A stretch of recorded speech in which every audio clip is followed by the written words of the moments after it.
Hello, this is Angelique, and you're listening to We're Booked Up, a segment of the Gaston Speaks podcast where I, Kendall, and Andrew discuss books. For this episode, we'll be discussing Book Lovers, a contemporary romance by Emily Henry. There will be spoilers, so come back after you've read the book if you want to avoid them. But first, what have we been reading or watching? I have been watching Fubar, Netflix, Arnold Schwarzenegger, Fortune Feimster. It's funny because, I'm going in, I'm not having very high expectations. And I think that's a good thing because it allows the things that are funny to be funny. Like, I actually I'm really endeared to this show. And Fortune Feimster has a lot of, really good, funny lines. And she does really well with it. So, thumbs up there. And we just started watching the Amazon Prime Mr. and Mrs. Smith with Donald Glover. And I don't know the actress's name. Yeah, I know. I could see her right now, but yeah, I can't remember her name. I heard it's interesting. I am liking it because the very first episode, the pace was really slow and it was a little awkward, which is okay because they were just meeting each other for the first time. And I was like, oh, this is going to be a clever, show because anyway, why is it going to be a clever show? Oh, the feeling that the audience was getting was mimicking what the characters were probably feeling. And so I appreciated that and I'm excited to continue. And then reading, I started reading the book for next month. The Under the Whispering Door. Oh, shoot. That's the next book. We can do the other one. I don't mind. I haven't started either one yet. I'm not super far into the Ursula Le Guin book. Which one? We'll have to look it up. Angelique tells me the week before, and I'm like, okay, I'll read it. So, what have you been watching? Oh, not a lot. I've kind of been in a rut lately, and so I've just kind of been watching old stuff. The Super Bowl? The Super Bowl. I did watch the Super Bowl, yes. I caught up on this past season of Ghosts, but right before the new season started. I'm so excited. We haven't started it yet. I haven't either. And then in terms of reading, so yeah, nothing really new. I've been trying to catch up on some of the Oscar-y stuff and things like that, but nothing's really been popping. Yeah, and then not in a bad way, just not anything. I did see something called Anatomy of a Fall, which is a French movie, but it also has English and different languages, and it kind of surprised. It didn't surprise me, but it did very well with the Oscar nods this year. I think Criterion's going to release it soon. Oh, so that'll be the release. Yeah, go ahead and get that in our collection. Exactly. How about you, Ace? What you been watching? I haven't felt like watching a lot for some reason, or reading. You've been sick, so that makes sense. Yeah, I have a pile of to be read and a pile of to be watched. I'm just I'd rather just play this tablet game I found randomly. Okay. That's when fine. When you're not feeling good, it's not time to try something new because you're not going to absorb it. I mean, it's going to go. So someone suggested I finish Letterkenny, but I was I didn't want to do that either, and I like Letterkenny. So, where are we? What are we doing right now? We are recording a podcast. Yeah, okay. So, the book, Book Lovers. Listen, it's been a long week. I know. I have been sleeping well. All right, so I'm going to read the synopsis for Book Lovers, and then we'll rate it. One summer, two rivals, a plot twist they didn't see coming. Nora Stevens' life is books. She reads them all, and she's not that type of heroine. Not the plucky one, not the laid-back dream girl, and especially not the sweetheart. In fact, the only people Nora is a heroine for are her clients, for whom she lands enormous deals as a cutthroat literary agent, and her beloved little sister Libby. Which is why she agrees to go to Sunshine Falls, North Carolina, for the month of August when Libby begs her for a sister's trip away, with visions of a small-town transformation for Nora, who she's convinced needs to become the heroine in her own story.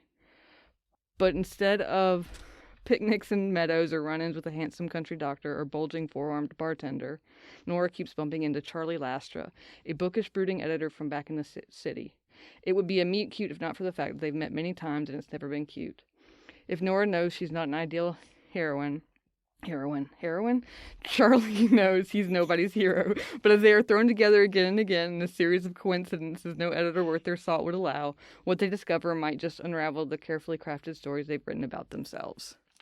It was very long and very poorly read, but here we go. It's okay. All right. You did. You know what? We're here, y'all. We've made it to this point, at least. All right. Rating. I don't think it was like poorly written or anything like that. I'm gonna give it like 2, 1.5 maybe. It's just, it's funny because I don't mind like romantic comedy movies. They're fun, they're light, they're whatever. Even if they're stereotypical, you kind of, this one the whole time was just like eye roll.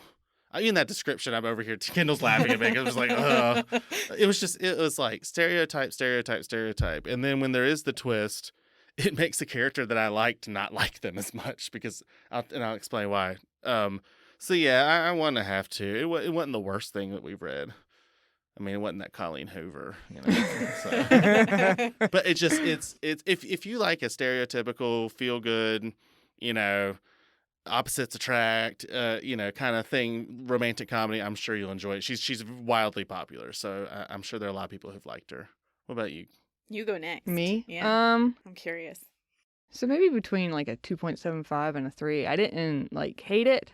It wasn't like the best romance book I've ever read, but I liked it more of than Bringing Down the Duke and the Colleen Hoover book. Yeah, it wasn't offensive. And so it was like, and I liked it a little less than Let It Snow, basically. Yeah. So. Oh no, this is a 4-star book for me. Oh jeez. But I'm going to go ahead and acknowledge that this book, I am the target audience for this book. I'm a millennial who likes to read YA romance. This is the book for me. Like, I would not recommend it to either of you. This is not your book. I would not recommend this book to my sister Jennifer. Love you. Don't read this book. I don't think she'll care. I would recommend it to Tenley. Okay. Yeah. No, so this is a 4-star book for me just because it's they said it in Stars Hollow, like but it wasn't Stars Hollow. It was like trashy Stars Hollow. But that's the point. The whole thing I really liked. I liked the basic idea of the book where it's not heroine goes to small town. It's evil stepsister goes to small town and then actually finds, oh wait, I do actually have someone that I can have a romantic life with. You have a comment, Andrew? No, I'm good. I don't want to dim the light. You're not going to dim this shine, and I'm not going to convince you that this book is for you, but we'll talk about it. It's for Kendall. This is Kendall's book. Thank you. All right. What do you think of the main character, Nora Stevens? I just thought she was a stereotype. I mean, it's the workaholic woman who puts herself aside, never puts herself aside for anybody else, and then suddenly falls in love and discovers herself. I mean, it's just I've read it so many times. The same. Really, you don't. Well, first of all, yes, exactly. She's a stereotype. That's the whole point. She's acknowledging that she's a stereotype. But what was the second part that you said that made me actually interrupt you rudely? What was it? Oh, she finds herself or something. Oh no, she's always known who she is. She acknowledges it. It's just I think it's allowing her to accept that that's who she is and pursue the things that she might actually be wanting to pursue instead of being Charlie. No, her career as an editor. I know. She didn't choose Charlie. She chose her job. That's true. I respect the heck out of that. And the whole reason she was going through a lot of this like ridiculous stuff is because she loves her sister and she's taking care of someone. I think it's I don't know. Tricks her. Yeah, I like that she. I was so pissed off at Libby at that point. I was like, "This is the word. Like, this is awful. Like, if you guys are so, and I know it's hard, but if you're so close and you're so whatever, be honest with her. I mean, it's a lot of elaborate ruse." Okay, but here's what's going on. They're treating each other as they want to be treated themselves. So Nora is trying to take care of things because she feels like everything's falling apart. There is no longer her mom to take care of everything, so she's got to take care of Libby. And Libby's like, no, I'm going to suck you into this dreamy romance thing, and you're going to fall in love with the space because that's what Libby needs. So they're doing for each other what they need to be doing for themselves, and that is a very human and sisterly thing to do. No? Okay. I don't have a sister, so I don't know. Well, I'm not going to a small town.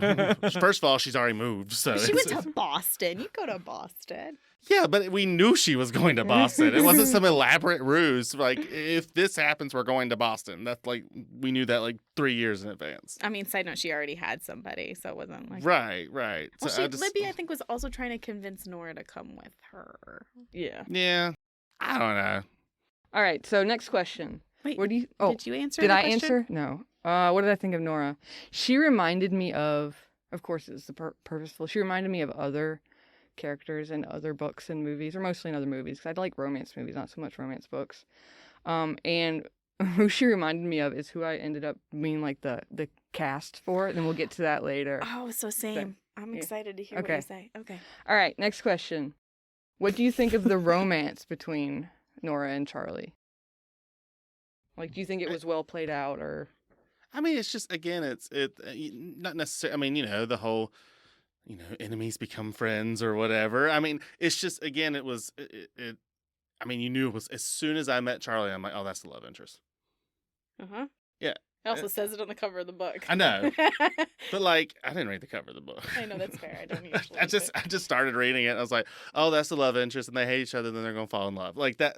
And that's what happened, which is not necessarily bad or anything. It was just there were no surprises to me along. I mean, there was some depth to Charlie that I liked about the family and that kind of stuff that gave it a little bit more, whatever than just the stereotype. But in general, it was. When you're 2 pages in, you know what's going to happen. I mean, I know that you know what's going to happen, but Yeah. it didn't do enough to make it any more interesting than what I thought it was going to be. How about that for me? I think that's fair. I will say on the hierarchy of male romantic leads we've had, Mm-hmm. I think probably Henry is my favorite, and Yeah. from Let It Snow. Yeah. And I would say that Charlie leans more Henry, but he's still kind of falls short of Henry. Like, because Yeah. there's still some points of that I don't like the enemies to lovers trope that much anymore as an adult. I'd like to move on from that. And you got to kind of look about what the other characters in the book say about the love interest. So with Henry, everyone loved Henry. Right. It was just like they were trying to push them together. But with Charlie, there are other people who don't necessarily like Charlie, but he was still better than like the Duke. The Duke. But Or his reasoning, Any of Mary Kay's men. Ugh, Yeah. Sorry. he wasn't problematic. He wasn't Patrick. Yeah. Wasn't Ben. Oh, Ben. I just can't even. I have blocked that book so hard awful. from my memory. I hate that character so much. But I think And the not in reason a fun Charlie, way. that we all like Charlie enough is that he could have been cranky. He had people who didn't like him, but he wasn't problematic. He wasn't Yes. abusive. He wasn't any of those things. He was, I guess, a more complicated character probably than a Henry, Yeah. But then that meant it wasn't as pure love all Uh-huh. the way through. So yeah, he's not offensive. I yes, I agree. And I think part of what I think did work is the fact that Nora's whole thing is that she's blocked off from love, period. And Charlie was immediately not her kind of guy, which immediately makes her not care what he thinks. And so Yeah. she's going to be a little bit more open and send snarky emails that are rude to begin with and send him Chewbacca porn or what? No, Bigfoot porn. that's more like- Bigfoot, yeah. It's Chewbacca. Erotica. And so, like, I can't imagine being this guy receiving this from this hot blonde girl who likes salads and gin. Like, what do I make of this? I did like that back and forth. Yeah. That was a little bit different and a little like it because I like the snarky. Like that worked Uh-huh. for me. It's when it got a little more less snarky. Yeah. I kind of liked the initial. I think more. I liked the tension a little bit more than just we're falling in love. Yeah. Once they had established that they both liked each other, why they didn't just get together then, I Yeah. did not buy the reasoning for. I was So- like, that's poopy. Like, just be together and cut this book by 100 How to pages. tell she has 3 children without telling she has 3 children? Poopy. I was trying to edit myself. I know. I just think it's funny. I didn't really like the trope she used the enemies to lovers. I think Nora was a little bit too needlessly antagonistic sometimes. Mm. That was kind of. It just made the same noise. It was very insightful. Okay. I will agree. I think We so. sound will like you. NPR. Yes. I agree with it. Okay. I apologize, listeners. We're all having a rough day. This is Who is your favorite character? Or your least favorite character, if you got to talk about that. I'll go first. Yeah, that's good. I think idea. I liked Libby. Oh, yeah. She was fun. She's sweet. She's manipulative. And Yeah. lying. Yeah. Yeah. But No, it doesn't you're make right, her right, it I doesn't make know. her a terrible character. No. But yeah, I liked Libby. Who did you dislike? Who did I dislike? Who did I dislike? I don't know. I didn't really like Charlie's mom. That's my least favorite too. I I don't know really like why. Charlie's Yeah, I mom. don't know. There's Well, something. maybe because he paints her as like Yeah, this, we like, get it from his mom, perspective, but yeah. but as somebody who like is just off smoking pot, not paying attention to her kids. So like I could get that. You know who I did like? Unexpected. I liked Charlie's dad. Yeah, I I like Charlie's did dad. like Charlie's Finding dad. out Charlie's dad wasn't his dad, and then like like everything. I don't know. He finds out that Charlie's into cars and gets really excited, but then is like, "Oh, Charlie's no longer into cars, so we're gonna read a book. We're gonna read a book a week or a month together, just so I can like spend Connect time with his with you." kid, yeah. How He's a good beautiful is dad. that? Yeah. Like, He might not have been the father, but he was a good dad. Yeah. yeah, There's absolutely. a big difference. Yeah. Yeah, and Libby was okay. She was a little annoying, but I realized it's Yes. because she's me. I'm a little annoyed by myself. Maybe that's why I liked her. Okay, well, I was not fond of her, so what does that say about our relationship? I don't know, what does it say about our But you- relationship. I didn't But like see I you said- in her. But So. like I said, I don't have a sister, so Yeah. That's true. But I That's mean, true. I have 3 kids. I'm exhausted. Yeah. Like, She was relatable. yeah. Libby Yeah. was relatable, but there Yeah. were times, that I mean, of course, I don't think I could do anything that manipulative to my sisters because they wouldn't fall for it. I mean, come on. No, I acknowledge that she did some bad stuff, but like I still Yeah. liked I her. didn't say it was bad. It was just it's just for this so close and so open and so Yeah. honest. I just feel like it was just a plot device. But that's the point, because the whole thing is that they're telling each other that they're really close to each other, but neither of them feel like they can share an authentic Yeah, piece true, of themselves. Like true. Nora feels like she can't show Libby any kind of cracks Right. because she has to be The one like, taking care of her. yes, and like Libby then has to turn around and play that part of I need to be taken care of, and it chides her, like it bothers her. Yeah. So I get it. All right. Did we get Andrew's favorite character? No, Oh, I think Charlie's dad. I really do. I Yeah. think he was yeah. like kind of the emotional center. Of the whole Least lot. favorite character, the guy from the bar who asked how big her yeah. feet were. Oh yeah. Which I was completely funny. blocked him out. It was But yeah. funny. All right. Favorite moment or quote, or least favorite moment or quote. I do have at least one quote. Okay. Let me pull it up. Okay. I think I have a couple, but this is the one that I have on page 226. Mm-hmm. It says, "That's why I put my career first, not because I have no life, but because I can't bear to let the one Mom wanted for us slip away. Because I needed to know that Libby and Brendan and the girls and I will all be okay no matter what. Because I want to carve out a little piece of the city and its magic just for us. But carving turns you into a knife, cold, hard, sharp, at least on the outside." And I feel like that was an important quote because it showed you why she's The way that she is. the way she is, because it's not just that she has to take care of Libby. This is the world that her mother created for her, and her mother's gone, and now this is how she can live in that world. Mm-hmm. And so she's got to be a knife in order to, be close to her mom. Like how? Oof. Yeah. Oof. Anyway, so I like that. And then there's another one. I don't know what page it's on. That's the thing about being an adult standing beside your childhood race car bed. Time collapses, and instead of the version of you've built from scratch, you're all the hackneyed drafts that came before all at once. Boy, is that not the truth. Like going away and becoming your own person and then having to come back, you walk back into your parents' home and you just become who you were, every single version of you who you were when you were with them. Mm-hmm. Especially having, I felt like that one hit me hard. And then apparently I have a lot of these. I'm sorry. I guess it just seemed like the kind of place that might look one way on the outside and then be totally something different once you got to know it. Like if you had the patience to take the time to understand it, it might be something beautiful. Oh, it's because it's like saying don't judge a book by its cover. What about you, Andrew? No, I didn't have anything specific. Sorry. Well, it was a 2 book for you, so I didn't expect you.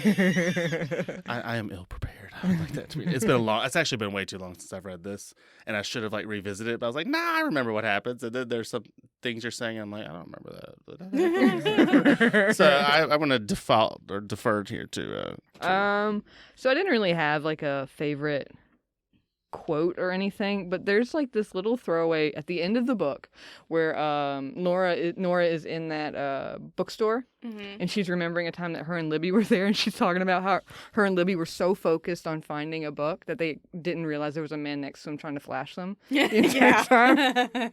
I do remember that one. That was funny. And then when they realized it, Nora just turns to him and just goes, "No, No. no," Yeah. and it worked. Thought that was funny. The humor, a lot of the humor didn't really hit for me for some reason, even though I kind of tend to like that kind of like snarky, bantery dialogue. I feel like she was trying too hard sometimes. Like it would come out of nowhere, and I'd be like, "What was that supposed to be?" I can see where you would say that. I think if we were to see it in a movie, it would it would be nice and tight. I liked it in the beginning, like with the emails. That's when I was Yeah, talking about that. yeah. That part I liked.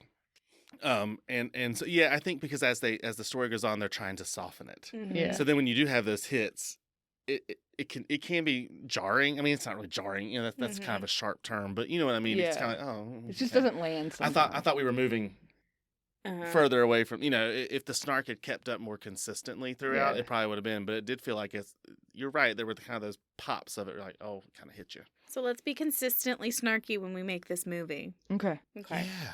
All right. What did you think of the ending? Well, you said you liked the fact that I like the fact that she chose her job because she's made it very clear that, you know, that's Important what she to her, loves. yeah. And not just her job, but the location, because she could have been an editor in North Carolina. Yeah. Like, she wanted to be in New York. She chose her. She let Henry go. Not Henry, Charlie. She let Charlie go. She let her sister move on, and she was like, let's figure out me now. So I really appreciated that. Also, it took way too long for them to get together. It made no sense. Like, as soon as they liked, I said it before, as soon as they liked each other, they should have just been together. Yeah. Like, come on, be adults about it. Well, they didn't want to do long distance, and Charlie felt like he had to stay in North Carolina. Okay, but yeah, grow up, because you know that in 1 year, 2 years, 3 years, that is not going to be the same thing. If you really think you've got a shot at a relationship, just have the relationship, because I feel like what they're saying is then any relationship that ends is a failure. And that's just not true. You can have great relationships that just aren't meant to be your long-term relationships. Yeah. I think it's silly. So I like what she said. I bet you do. It was very insightful. Why? I can't appreciate insightful comments. I do agree with you. I would like to say I speak for me and Andrew today. Okay, no, because that is not a 4-star book. Okay? It was like, no, you're right. There is that.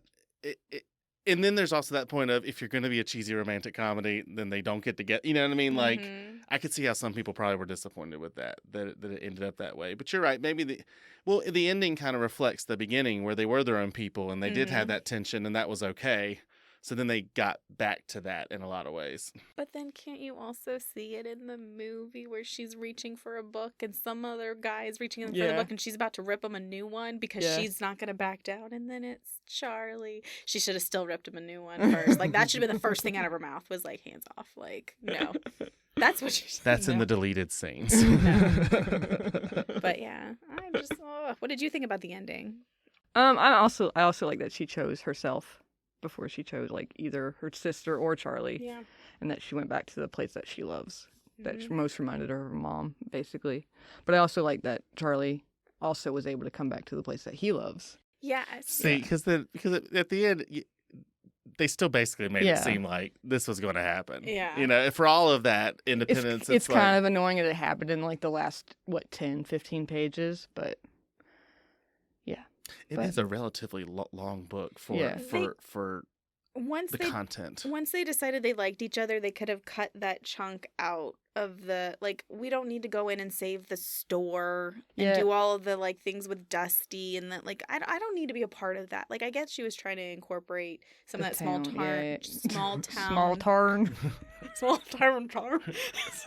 town charm. I feel like that was a little unnecessary. We could have just skipped to she had to go back to New York. Well, and I also think that, like, because they had made such a big deal about the mom and Libby and that whole story, it's like, we need to create a complicated backstory for Charlie too. You know what I mean? Like, we have to. Sometimes some of these books, there's too many characters. There's one too many details. There's one too many twists. Yeah. I didn't mind. Like, okay. I didn't mind, like, because I like the dad and all that, but it just. I think it fleshed out I can't speak today. I think it fleshed out Charlie's character a little bit to have him be a little more complicated, because otherwise we'd be like, why are you being such a jerk? Like, you know? I didn't mean like not do it, but I do feel like there was, like you said, some of the store and stuff, there were some excess moments there that could have There was trimmed. too much back and forth, will they, won't they? And it went on a Yeah. little bit too long. Agree. And then, like, there were too many, like, there were just one touch too many, like, small town things that I agree. Like Shepard being, like, The that cousin? golden boy being Charlie's cousin, Yeah. who also dated his ex. Yeah. Like, That's Mary Kay Andrews level stuff. Okay, I that's what. I'm just kidding. I know. Like, if we're going to be in the nitty gritty. But Maybe they yeah. were trying to do like the Stars Hollow thing, where Yeah. like Miss Patty and Babette. Did and you so- know that one of the characters' names was Miss Struthers, and then the mother's name was Sally? So it's Sally Struthers. she is a Gilmore Girls fan? I'm telling you. And then, okay, and then they had, I know my least favorite thing. They had a town meeting where people yelled at each other. And I'm like, that does not happen in real life. It happens in Stars Hollow. It does not happen in real life. It does not happen This in is small not clearly town. real life. We are a small town in North We're not a Carolina. small town. There's like 200,000 people in this county. Yeah, in the county, but in the city of Gastonia. It's like The 96,000. city is a small town. Yeah, I don't consider Maybe Gastonia a small Ranlow or town. It's something, not like but- a big city. Okay, well, I mean, are you going to go to Ranlow's city council meeting and see people fighting like that? Maybe. I don't know. Have you been? I think? don't know. Oh. You don't know. Well, now I'm gonna. You and me. I don't know. No, I'm I've- not doing that. I'm gonna wear my Babette ate oatmeal T-shirt, and we are gonna go to the Ranlow. and just town randomly meeting. shout out, pave the roads or something, just to piss people off. Like, I don't know. Like, I like the potholes. They add they would ask character. us to leave. That's how that would happen. We'll drink first. Okay, sounds good. They'll definitely ask you. Then we'll definitely we'll be forced to leave. All right. So that brings us to the next We question. went off the rail there. Anyway, Yeah, a little bit. next question. Would yes. you rather live in a small town or a big city if you had to choose? Ooh, that's why I live here, because it's in the middle. There really is a point. Like, I like that I'm really close to like Charlotte, Uh-huh. but I don't have to every day deal with like Charlotte? Charlotte traffic, Yeah, the traffic. Charlotte busy. If I like a big city, but I like a big city where you have like public transportation. You don't have to like Mhm. New York, DC, some of those where you can hop on the subway, you can hop on a bus, you can walk and all that kind of stuff. We're in the South where Atlanta, Charlotte, some of these cities, they were not built like those Mm-mm. cities. And you have to have a car. Mhm.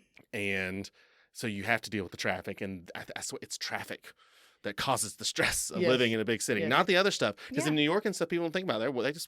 They walk down and they take get the on the subway. subway. And, Yeah. and I mean, when Lauren and Eric lived in Brookline, it was like a couple blocks. You get on the T, and within 10 minutes, you're right in downtown Boston near the main library. And it was Mhm. like, and you never had that stress of, Mhm. boom, you walk up, you're there. But I can't have it so small that we don't have good food. Yeah. Yes, because that was Ooh. a problem there. Yeah, Oof, like I that was don't. rough. Yeah, I need like quality food and enough of diversity in the kind of people. Like I don't want it to be just like we're just keeping it all our small town. Yeah. That's why the suburbs are the growing, because it is that happy medium. How But if a big city like New York, I probably would choose that any day over that podunk little. Yeah. so town. an hour outside of Asheville or New York. Yeah. But then again, I guess we live like 30 minutes outside of Charlotte. Yeah. But I was corrected. We are not a small town. I don't know. Sorry, I think I sorry. wouldn't mind living in like a small beach town. Oh, 'cause I love the Wilmington. beach. Yeah. Oh, like I would like move Carolina Back Beach. Love Mhm. Carolina Beach. I would move back there in a heartbeat. Yeah. I really Man, would. if we hadn't given away the house, I had an aunt and uncle that lived in Carolina Beach. Well, Andrew, why would you do that? I had no control. We're not going down this road. Anyway, the point is that you're right. It's a cute little town. Yeah. I like it. All right. Ready for the next question? Yeah, let's do it. It's a good question. Who would you cast in the movie? I'm gonna go first You because go first, I have who yeah. I have for Nora, and then she's a little bit too old now and she doesn't act as much. Mine but too. Katherine Heigl, Oh, I read that's this book and so she's the first person perfect. I thought of was Katherine Heigl. Okay, I know that like she pissed off the writers on Grey's Anatomy and all that kind of stuff, but she's actually a very good actress. She won an is. Emmy for playing Izzy. I mean, it was deserved too. But have you heard the interviews more recently about her? Like even Ellen Pompeo comes back and is like, "You were not saying anything that wasn't true." So she was just standing up for herself Right. and got Yeah. labeled. oh no, Yeah, that's what I'm saying. that Like, way. yeah, and And so, then yes. at the Emmys, it was the 75th Emmy, so they did all these reunions, and they did a Grey's Anatomy reunion, Mm-hmm. and she was there, and she was with that cast, and you could tell they were very comfortable. So it was all backseat drama, but it was Yeah. never about her ability. And she's done a lot of romantic comedies, and even in some of those that weren't that good, she elevates it. Yeah. She because she's a does. very good actress and she's gorgeous. She's not. Oh, I saw her. Like I said, I saw her at the Emmy. She is. Still, I mean, yeah, she could still do it. She but she's yeah. still dropped out. You would never. Yeah. She could easily pass for Yeah. for this age. She's gorgeous. I even so Josh Duhamel. I But think like it was. Hollywood tends to go younger before. Yeah, they I go know, older. I Yeah. Josh Duhamel even was saying something like, I saw an interview where he was like, she is like one of the mischaracterized people in Yes, Hollywood. yes. So yeah, I love that. That's I'm- not I'm who I in, was yeah. thinking of, Who but are I you think that's thinking of? perfect. Yeah, who are you thinking of? The stepmother in The Parent Trap, the one that was remade with Lindsay Lohan, the blonde. Who oh, always plays an evil stepmother? or Yes. anything? I and she side story. So if you like Abbott Elementary, yes. so they were Chessie on the, and they Uh-huh. have remained friends. And for one of the, I think it was the SAG Awards, she didn't have like a date or her boyfriend, Mhm. husband, whatever. And so she said, "Why don't you come with me?" So she found a female version of a tux because she had already, Lisa Ann Walsh had already planned to wear a. Yeah, so she's actually cool in real life too. But yeah, she does kind of have that evil look on her. Yeah. The She could be other good for it. Yeah. the other She's a person good I actress. thought would be good for her, Nora, is actually Jennifer Lawrence, like with a real severe blonde bob, Mhm. because she. Okay, so Nora is cast as evil because she can be mean to other people, Yeah.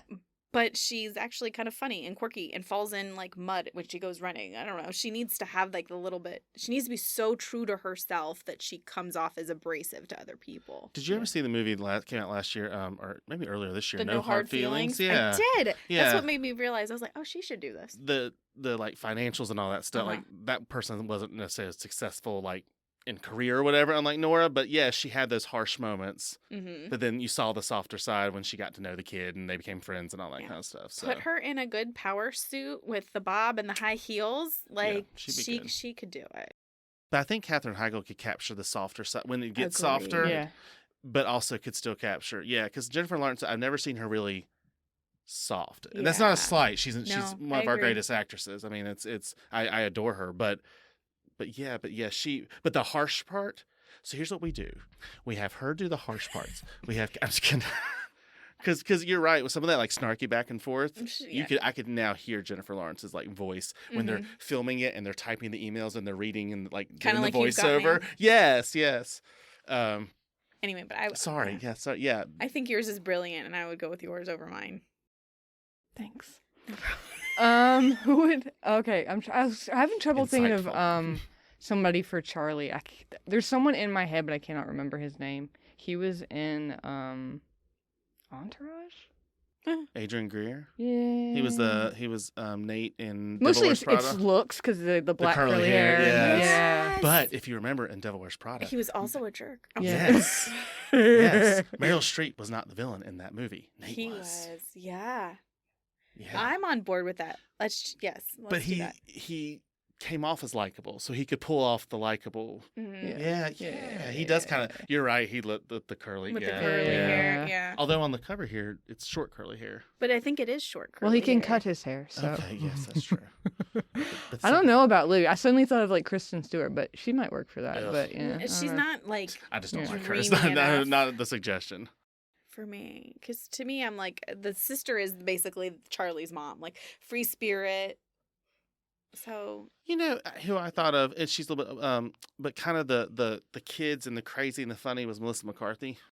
I don't know why, okay, because to me who Libby was played? kind of. Oh, she was in. You know exactly who I'm thinking of. She was in Gilmore Girls. She played Rory. Oh, Alexis Alexis Bledel. Yeah. Bledel yeah. should be the dreamy sister, maybe. But think about like in the chaos of like the kids running around and Libby's like, "Stop it!" Like I thought Melissa McCarthy. Yeah, that'd be funny. She doesn't fit any of the other parts of it, but just Alexis Bledel, yeah. Huh. No, there's somebody else. I just can't put my finger on it. It's gonna be someone. She's got to give off a Skipper vibe, not a Barbie vibe. You know? She's got to be the babysitter. I don't know. I can't. Maybe Yeah. it'll come to me in a minute. What's your next question? That was the last one. We're on to like Oh. final thoughts about the book. Wow. I'll go through mine. When you're done. Well, I just want to say I don't think it's poorly written. I think Mm-mm. Emily Henry has some good moments. Those quotes you talked about, she has an ability to hit some of those emotional points. The Yeah. quirkiness hit not always well, Yeah, but when yeah. it did hit well.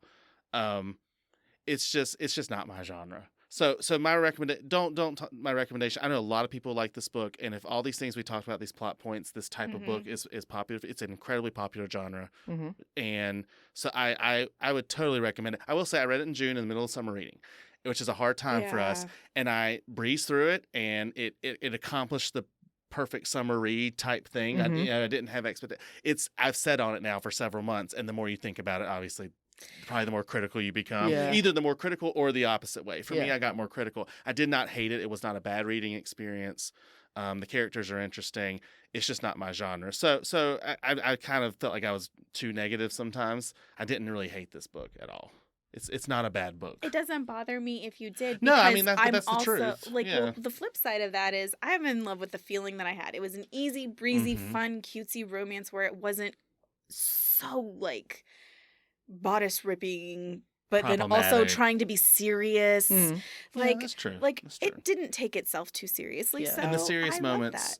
worked. Yes. Like with the dad and the mom and that kind of stuff. They were genuine. They weren't Yeah. just we're here to have the serious moment. Like, and then like the stuff with her mom, at first I was like, oh, this is going to be too much. But then I think it actually played in really nicely because it impacted not only Nora, but the other relationships in the book because of Libby. And I don't know. It wasn't just a But I like the plot device. I like the feeling of this book. Is Yeah. it the best romance book I've ever read? I don't know because I don't know that like I don't even know what that would be. Like so there was one storyline I think it could have been done without. It's Uh-huh. the Nadine Winters one where Dusty's writing another book, and it's the character's obviously based on Nora. I think she could have been writing another book, but I don't think they needed the character because it didn't really go anywhere. I don't think. Okay, so I agree that I think it needed to be there because that's what initially that was the mirror that held up to her, that she realized that other people didn't realize that she was fighting for them. Other people just thought she was mean. So I do think it was necessary for the mirror, but I don't think we needed to go through Nadine's story. Yeah. I agree with that. Oh, okay. I don't need It to know could have about been- Old Man Whitaker. I don't care about the cat and the dog. Yeah. That's fictional. Yeah. You could have put it in there, had its point, and kept Yeah, moving. we did. Yeah, I got you. Okay. Yeah, Yeah. like I agree with that. Yeah. Right. I'm pointing like they can see me point. Yeah. Andrew is pointing Andrew's in several different pointing directions in, right in now. an agreeable. It Yeah. was kind of like a fashion. woo motion with one finger. It's not Mardi Gras. Like, It was. it was, but we weren't there. So No, we weren't. we're in a podcast booth at the library. Okay. All right, go for it. I Kendall's have thoughts. my little notes. I don't know what they are until I read them, so sorry. Love story where the main character is the heartless city girl. I like it. I like the concept. I like the idea. There's a prologue. Why not just chapter 1? Yeah. Yeah. Mm-hmm. I like Libby. I like their sister relationship. I knew I liked Libby immediately when she kept calling the ex who was named Aaron Andrew because she's ride or die. She was getting the name wrong on purpose. She was getting the I name know, not but it's because my name, so it just makes it's just weird. Oh. Is that why you didn't like the book? Maybe Is so. that why you didn't like Libby? Oh my God, was it psychologically why I didn't? This is like subconsciously, like. Libby didn't like you, so you don't like her. But we just had This a is therapy great. moment. We did. This is wonderful. I needed that. I'm Oh, glad we could help you today, Andrew. I'm glad we could work through this with yes, you. thank you. This book is very millennial. The references and perspectives. Everything's it's 2 Gilmore Girls. We talked about the town hall meeting. Oh, however, I did laugh at the idea of an 11-year-old boy playing the old man, and there was a 60, 70-year-old woman playing his wife. What a Kirk moment. Yes. Like Yes. anyway, like so it was anyway. So it was a little too Gilmore Girlsy, but also Well, now you made the Sally it Struthers was one, kinda and I'm funny. like, Mhm. okay. I don't know. This was just a comment. I like that they put Nora in survival mode and then called her a shark because, you know, there's the idea that sharks have to keep moving in order to not die. I don't know if that's actually real or not, but the idea. So, like, Nora has to keep trudging forward. And so they kept smiling with knives or whatever. And that was a little over that comparison, but I did like the idea that Nora was a shark. Charlie said Nora isn't the kind of woman who buys a stationary bike and uses it as a coat rack 3 years later, and I feel attacked. I bought. Remember when you all didn't even realize I had a treadmill and you were literally in the room with the treadmill? Because there was probably stuff piled up on it. I'm just saying, like, you were on a treadmill, first of all. I know I'm fat, Kendall. Thank you. Second of all, it was right there. You've seen the treadmill. Okay. Okay, so I bought Angelique's stationary bike from her when I was just before I got right about the time I was pregnant with Phoebe, and it's covered in stuff right now. Anyway, I feel attacked. You've been busy. Oh, it was a little bit too much. Okay, so I like that it wasn't too hot and heavy on the intimate scenes, but things pooled and felt way too heavy. Too much. Oh, yeah. Hard pass on that one. Pulled is not a good. Yeah. Like when things when the women characters describe things as feeling heavy, I don't need to know. Move on. This was inappropriate, Emily Henry. I don't need that. Or just be more explicit. Like, you know what I mean? Like, just go for Lean it. in. Yeah, you either don't put it You're in or trying you to be lean too in a little metaphorical, more. and sometimes it's just like. Yeah. Okay. What was next? I did not like their magnets analogy because they're the same person. That's the whole reason. Like Charlie's the evil guy, and Yeah.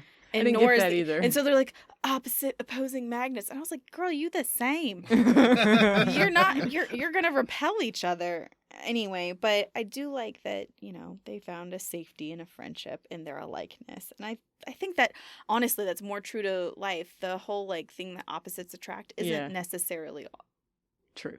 Yeah, I feel like studies have been done on long lasting relationships, and it's ones that have friendship first. And who are you friends with? People you like, people like you. Anyway, But we're all kind of different. I mean, yeah. I mean, But we have a lot well, in you and I common. are not that different. We're the same. You're the Yeah. glue that holds the crazy together. No, I'm the opposite magnet. you Just are pulling the you further. opposite magnet. No wonder you're sick. It's too much. It's just drained you of You've your. reached capacity. I think I have one more. Oh, they just Libby had a crazy kooky idea for an alcohol water park, and it sounded just up Andrew's alley. I did enjoy that part. I forgot about that. Yes. Maybe Why? I do like Libby. Maybe you do. Now that I've Libby. worked through the trauma of her not liking me, now Libby's my favorite character. She's gonna make you a. And now I'm alcohol even water more park. like Melissa McCarthy because I think about her and Bridesmaids drinking. I'm just saying, now I'm even more on this train. Okay, anyway, what else? That was All my. right. Final That's it. You have any thoughts. final no, thoughts? that's good. I like it. If you like YA Yeah. romance, then this is definitely a step up for you. Yeah. Well, that makes it sound like YA is a step down. If this is the adult version of a YA A step romance. up in maturity themes and Yeah, age, yeah, not in quality. Yeah. Yeah. All right. So we Go would for all it. recommend this book to people who like romance. Yeah. Okay. Yeah. So to close out the episode, today I'm promoting Wowberry. Wowberry is a weekly newsletter and RSS feed that alerts patrons to new additions to the library collection. When you sign up for Wowberry, you receive one email per week on Saturdays with an extensive list of what's new in the library, which includes books, music, and more. All right, that's it for this episode of We're Booked Up. Book Lovers is available both in the library and online in the Libby app and the Hoopla app. Let us know what you think of the book and what you think of what we think of the book. Just leave a comment at the Off the Shelf blog at gastonlibrary.blogspot.com or at gastonspeaks.podbean.com. Next month's book will be Under the Whispering Door by T.J. Klune or Wizards of Earthsea by Ursula K. Le Guin. Thanks for listening.